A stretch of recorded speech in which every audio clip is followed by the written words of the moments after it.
Jean-Marc Magnati, connu pour avoir été le coiffeur des stars, est décédé dans la nuit du 31 décembre 2022 au 1er janvier 2023, succombant à une longue maladie. C'était une icône de la coiffure. La famille de Jean-Marc Magnati a annoncé que celui qui était connu pour être le coiffeur des stars est décédé dans la nuit du 31 décembre 2022 au 1er janvier 2023. Les proches de cette personnalité très réputée dans le monde de la mode, du cinéma ou encore de la musique, ont précisé qu'il s'était éteint à Genève, en Suisse, où il vivait.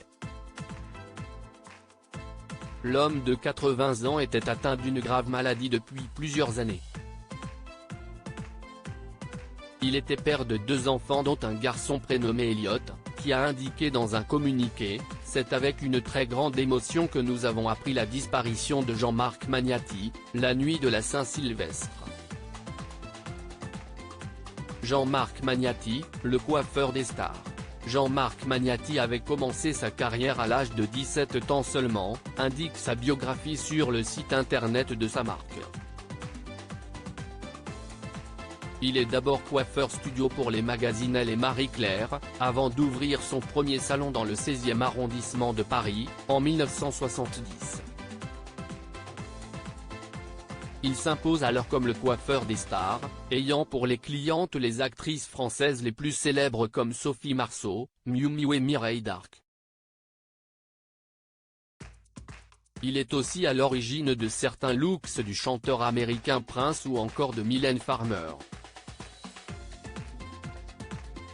C.A.D. Ciseaux a également exercé ses talents dans les coulisses des défilés de grandes marques de mode comme Karl Lagerfeld, Sonia Rykiel et Courrèges.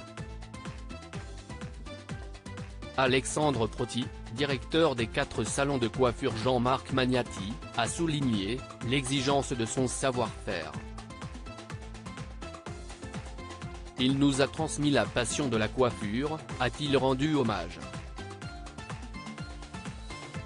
La fille de Jean-Marc Magnati dans une émission de télé-réalité dans les années 2010, le nom Magnati se fait entendre dans la presse car sa fille Anastasia a participé à une émission de télé-réalité. La jeune femme, qui avait choisi d'apparaître sous le pseudonyme de Xenia, dans Carré 7 Hip sur TF1 avait d'abord tenté de réinventer son passé avant que Jean-Marc Magnati ne confirme à l'édition suisse de 20 minutes qu'il était bien son père.